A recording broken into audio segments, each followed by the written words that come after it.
ನೀವು ಟಿ ವಿಯವರೆಲ್ಲ ಏನು ತೋರಿಸೋದ್ರಲ್ಲ ಇಷ್ಟು ಗಂಟೆಗಟ್ಟಲೆ ಮೂಟೆನಾ ಏನಾಗಬೇಕದು? ನಾನು ಇವತ್ತು ಮಾಡ್ತೇನೆ. ನಿಮ್ಮದು ಮೀಡಿಯಾ ಅವ್ರಿಗೂ ನಿಮ್ಗೊಂದು ಹಕ್ಕು ಇರ್ತದೆ. ನಾನು ಅದನ್ನು ಕ್ವಶನ್ ಮಾಡೋಕ್ಕೆ ಹೋಗ್ತಾ ಇಲ್ಲ. ಇಶ್ಯೂ ಇದ್ದದಕ್ಕೆ ನೀವು ರೈಸ್ ಮಾಡಿದ್ದೀರಿ, ಇಶ್ಯೂ ಇರೋದಕ್ಕೆ ಮಾತಾಡಿದ್ದೀರಿ. ಇಶ್ಯೂ ಇಲ್ಲ ನೀವೇನು ಮಾತಾಡ್ತೀರಿ? ಒಂದು ಕತ್ತಿಗೆ ಬ್ಲೋ ಮಾಡಿರ್ತೀರಿ. ಅದು ಮೀಡಿಯಾ ಅವ್ರದ್ದು ಡ್ಯೂಟಿ, ಅವ್ರದ್ದೇನೋ ನಡೆಸ್ಕೋಬೇಕು, ನೀವು ನಡೆಸ್ಕೋತೀರಿ. ಬಟ್ ನಾವು ಕರೆಕ್ಟಾಗಿರ್ಬೇಕಲ್ಲ, ಕುಮಾರಸ್ವಾಮಿ ಅವರ ಪ್ರಾಸಿಕ್ಯೂಷನ್ ಸಂಬಂಧಪಟ್ಟಂತೆ ನಾನು ಶಿಫಾರಸು ಮಾಡಿದ್ದೆ ಅದನ್ನ ಮೈನಿಂಗ್ ಪ್ರಕರಣವನ್ನ. ಅಲ್ಲಪ್ಪ, ನನಗೆ ಅದೆಲ್ಲ ಗೊತ್ತಿಲ್ಲ. ನಾನು ಇನ್ನೂ ಅದೇನು ವಿಚಾರ ನೋಡಿಲ್ಲ.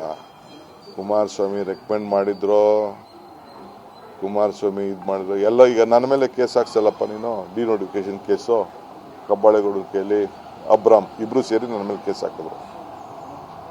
ಏನು ಯಡಿಯೂರಪ್ಪ ಮಾಡಿಬಿಟ್ಟಿದ್ರ? ಯಡಿಯೂರಪ್ಪ ರೆಕಮೆಂಡ್ ಮಾಡಿದ್ರು ಅಷ್ಟೇ. ಅರ್ಜಿ ಕೊಟ್ಟಿದ್ರು ಲ್ಯಾಂಡ್ ಓನರು, ಯಡಿಯೂರಪ್ಪ ರೆಕಮೆಂಡ್ ಮಾಡಿದರು. ಡಿನೋಟಿಫಿಕೇಶನ್ ಆಯಿತು.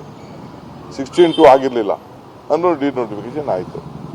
ಯಾರೋ ಅವ್ರು ವೀರಭದ್ರ ಆಯ್ತಲ್ಲ, ಅವ್ರ MLA ಅವ್ನು ಬರ್ದಿದ್ದ ಅಂತ ಅಂದ್ಬಿಟ್ಟು ಡಿನೋಟಿಫಿಕೇಶನ್ ಆಯಿತು. ಮತ್ತೆ ಯಾಕೆ ನನ್ನ ಮೇಲೆ FIR ಆಯಿತು?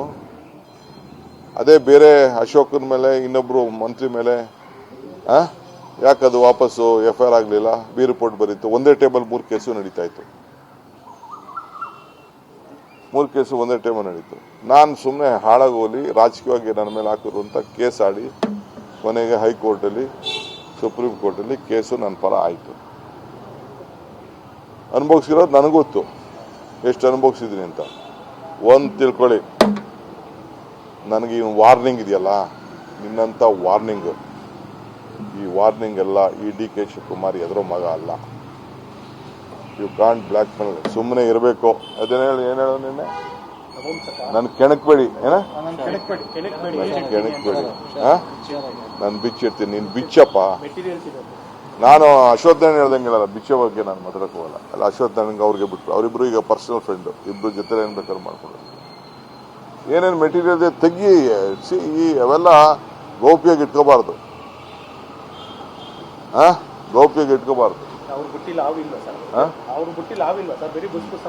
ಈಗ ನನಗೆ ಗೊತ್ತಿಲ್ಲದೆ ಇರ್ಬೋದಪ್ಪ, ಯಾರು ಹೇಳ್ತೀರಿ ಆ ಪಾವು?